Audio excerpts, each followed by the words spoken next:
So it looks like Tony's going to say something profound. No, well, yes, I will. But the other thing we didn't finish off before was talking about the whole time side of things. So one of the pre-work that we get the students to do is a time audit.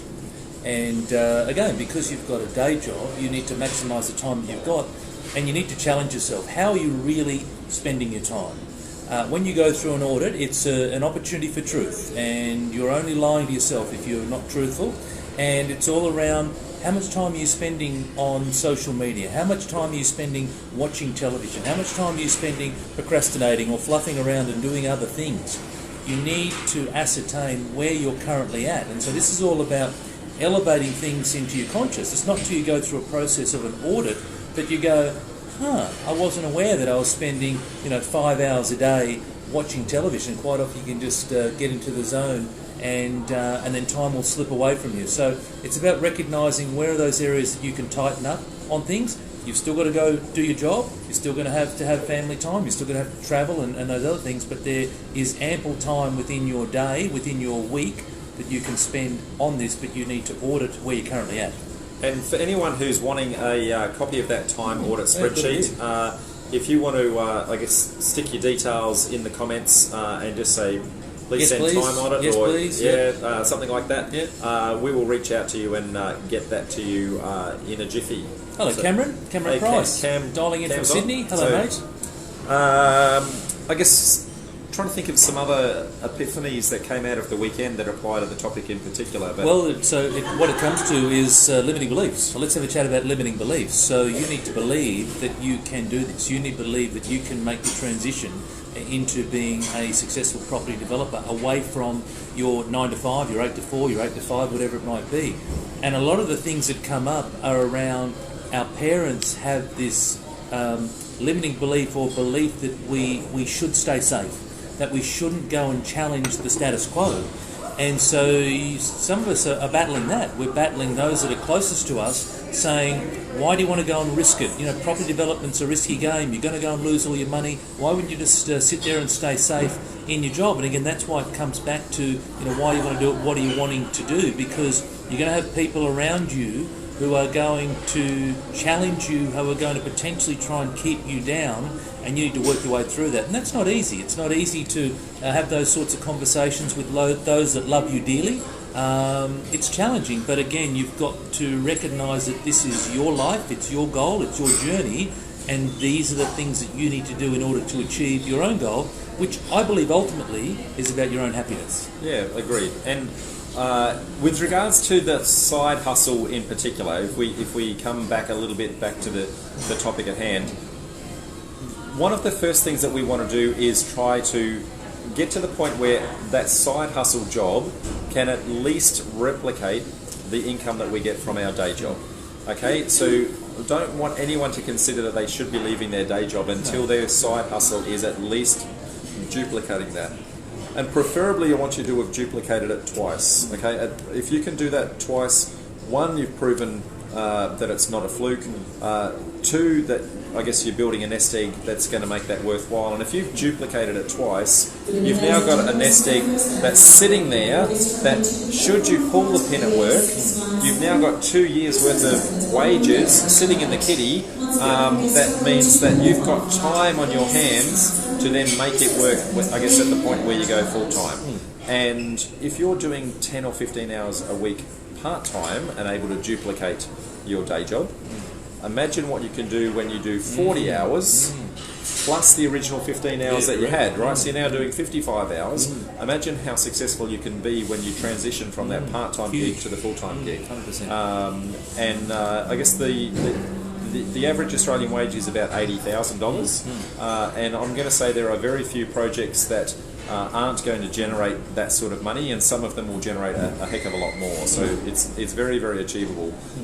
Tony's just given us no, that's okay. So we've got a comment here. Absolutely, we do. But Tony was just giving me a time check because we're only a few minutes from being called for boarding. So Sunil has to run. Sunil has to go to the Qantas terminal. I guess he's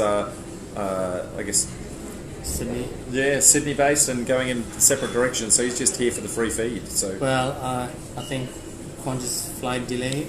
offered me the opportunity to go on the live.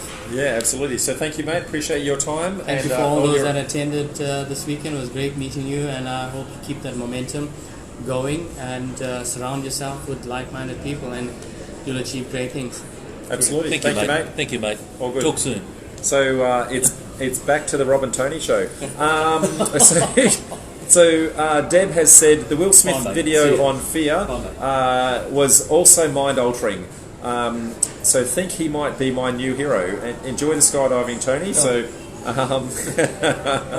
let's just keep it on coming up, mate. The fear of calling yourself a property developer versus the current situation is very real, and that's I guess quite enlightening, Deborah, because most of us are actually afraid to tell people that we are property developers. Even when you're doing it part-time, until you believe in you, nobody else is going to believe in you. And when you start telling people that you are property developers, then that's a public accountability, and then people start to ask you about property, and that kind of reinforces the fact that you need to keep going forward. So that's the first part. And the second part is that it actually opens all these serendipity conversations. When people know that you are into property, then they start talking property too, and that's when you find out that Joe down the road happens to be selling his house, because nobody would mention it if they didn't think you're interested in property. So it's serendipity, but you're putting yourself in that situation for that to actually occur. So thank you, Deb. Noel's also got some comments here. So Noel says, yes, could I please have a copy of the time audit sheet? Absolutely, Noel.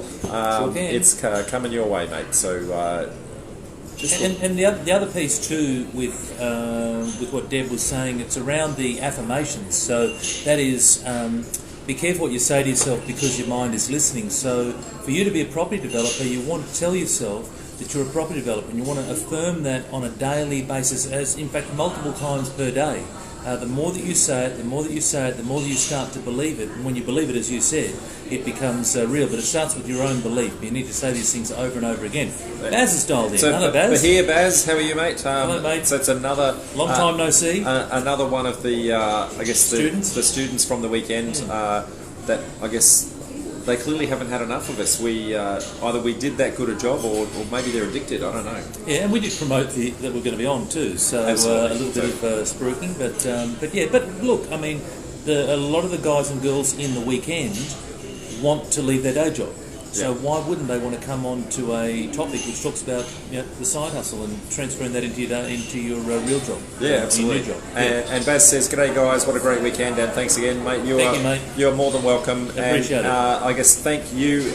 In particular yourself and Christian, who I guess are part of this Melbourne community and helping. To be welcoming and inviting, and with that pay it forward approach that you guys do to grow our community locally, it's greatly appreciated, mate. So Noel says thank you, and thank you for the time and expertise on these Sunday calls, mate. You're more than welcome. I guess it's quite fun coming on here. It's a little bit weird talking to a screen and nobody talking back, so we really need you guys to be tapping away on those keys to feel like we're getting the love. We can see the eyeballs out there, but we can't until you talk to us. It's kind of lonely. And I want to say thank you good on you, Rob, too, because it took you a while to get these going way back when, but now look at them. I mean, you love doing it. Not only do you love doing it, I mean, clearly your audience loves the value that you're offering. We've got heaps of people on at this time of night. Perhaps this could be the time. I mean, obviously you need to work it out on the home front. I'll let you take care of that, but this looks like it's a great time of the day, of the evening on a Sunday night. There's plenty of people here interested to learn more about property development. So good on you, mate, and keep it up. Clearly no worries. It's going well. And Emily, we didn't see you at our weekend, but good to see that you're reaching out to Deb and Baz. And the Melbournians, so Emily is a regular at our events now. A recent convert, but I think a long-term convert from my understanding. So. Had a very interesting experience with Emily a couple of weeks ago. Okay. So she was in Brisbane, on another course over and above ours. Yes. We're not the only course out there, so good on you, Emily, for pursuing that. Yep. And we caught up for lunch, and we spent a little bit too much time yapping, and she missed the plane.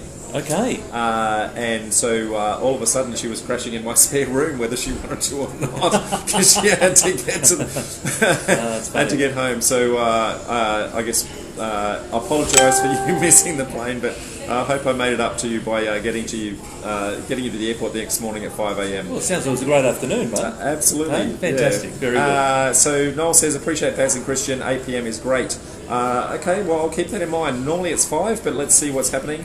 And Baz says, anytime, both your commitment is unmatched. Thank you, mate. And big thanks to Emily. Thank you. Appreciate it. Well, I'm mindful of the fact that we've probably got about 5 minutes before they're going to call our flight, and we haven't gotten through security just yet.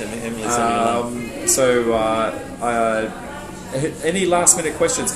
Helen Foreman. Hello, oh my Helen. goodness! Hello, Helen. Helen. So Helen is In Florida. Look, she's from Helen Florida. is one of our, long-time members from our Brisbane community who, I guess, has achieved her financial freedom and is sailing around the Bahamas for 2 years and made it to Florida. So I didn't know that you were that far around. I keep seeing, I guess, the family just jumping off of boats and snorkeling and doing all sorts of stuff. So it's a tough life. Well, right? wasn't there a cyclone or a hurricane in Florida? Perhaps Helen will be able to tell us. So hopefully you're safe. Enjoying the life. Yeah. All It's good. great, isn't it? Absolutely. You've gone global, Rob. Hey, this is fantastic. You have gone global. Hey, that was the aspiration. So there we go. Mission accomplished. Okay, well, folks, I guess any questions at all that we've got on the topic of, having property development as a side hustle would be greatly appreciated. And remember, Sorry, you go. I was going to say, no matter where you start, you're going to start with your first deal, and every property developer on earth had to start with their first deal. And most of them started by doing it part-time. I'm going to say 95% of them started by doing it part-time, and many of us aren't fortunate enough to have somebody else actually employ us in their business. That side hustle part of the journey is really important. Yeah, and one of the other things I'd say is that you need to also consider those around you, because if you're going to do a side hustle, that means you're going to have less time with your loved ones, and they aren't easy conversations again, so you need to have those open and honest conversations. I remember having a conversation with my wife that went along the lines of, I'm going to spend less time with you to spend more time with you. That conversation took about a month, and it wasn't as calm as what I just described it to you then, but you've got to have these sorts of conversations because they're real, and you need the whole team, that is your close network of people on board, supporting you through what can be a challenging journey as you're doing both your day job and your side hustle. Absolutely. And Helen has said she was visiting the Florida theme parks and missed the hurricane, so it's good to hear. Good news.